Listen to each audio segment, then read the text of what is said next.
Hollow Knight, The Rise and Fall of Hallownest. Part 1. Prologue. The Age of Tribes.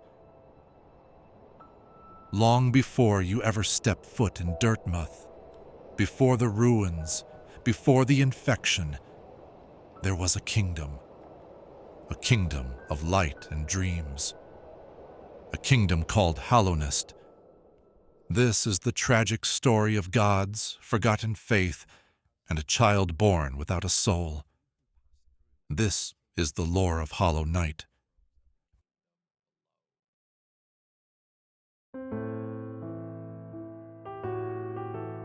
Before the grand spires of Hallownest pierced the earth, this land was a place of chaos and silence.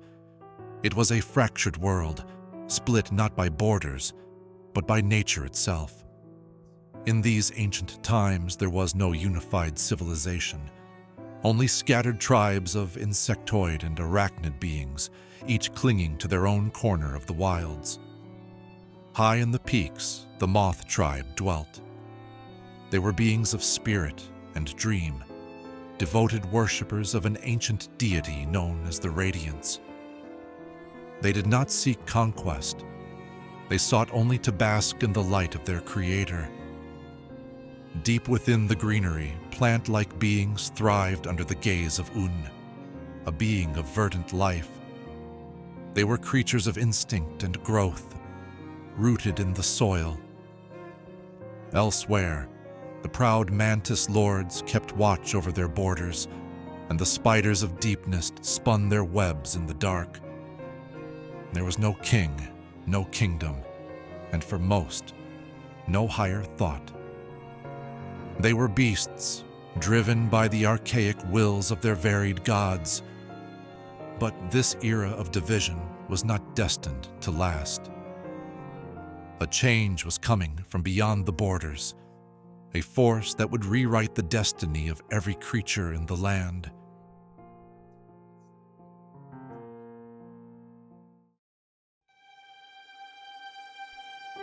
Chapter 1. The Descent of the Worm. It began in the desolate region known as Kingdom's Edge.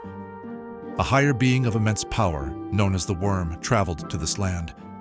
It is said that the Worm met its end there, but death for a higher being is merely a transition. From the corpse of the Worm, a new form was birthed. This being metamorphosed into the Pale King. Unlike the wild beasts he found, he was a being of order and intellect. Though he was a god, he lowered himself, taking the form of the bugs that inhabited the land. But his ambitions were far grander than simply living among them. He sought to build a kingdom, a sanctuary of mind and matter. The Pale King performed a miracle. He granted the creatures of the land the gift of sapience. He bestowed upon them free will and a mind capable of reason. The beasts that once wandered aimlessly were given purpose. He built the kingdom of Hallownest, expanding his influence to encompass all the nearby lands and tribes. He offered them civilization, and in exchange, he asked for their loyalty. To many, the mysterious king was a savior. His godly nature was admirable, and his good deeds tangible. One by one, the bugs began to follow him, surrendering their archaic religious beliefs to bask in the pale light of the king.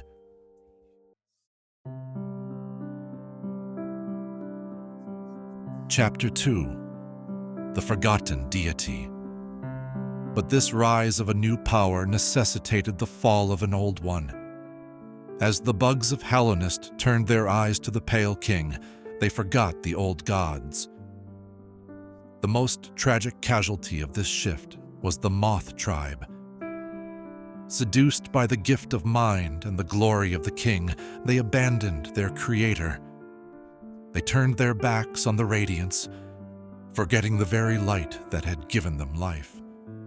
For a being of worship, being forgotten is a fate worse than death. The Radiance, discarded and erased from memory, did not fade away. She grew malevolent. She sought to re-establish her following, not through love, but through force. She began to invade the dreams of the bugs of Hallownest. These visions were a plague.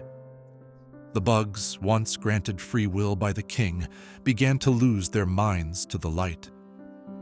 The Radiance's influence turned them into mindless, violent, zombie-like beings. They were hollowed out, filled only with rage and an eternal suffering. This was the infection, a sickness of the soul that threatened to undo all that the Pale King had built. The king realized that this was not a war of steel and armies, but a war of dreams and will.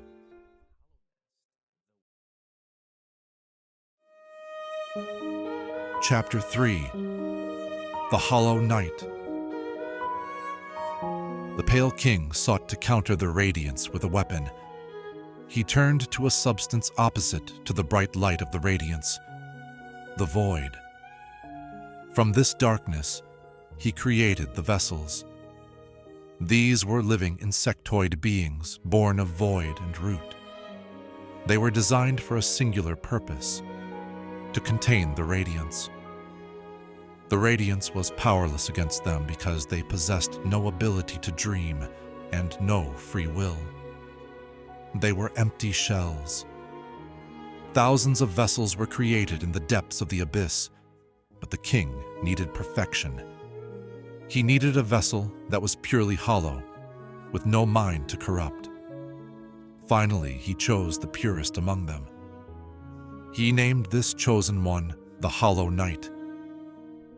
The pure vessel was used as an instrument to seal the radiance within its own body. The Hollow Knight trapped the ancient deity inside a vault known as the Black Egg Temple. It was a sacrifice intended to last forever, a lock to keep the infection from ever manifesting again. For a time, there was peace. Hallownest was safe, but perfection is an impossible standard.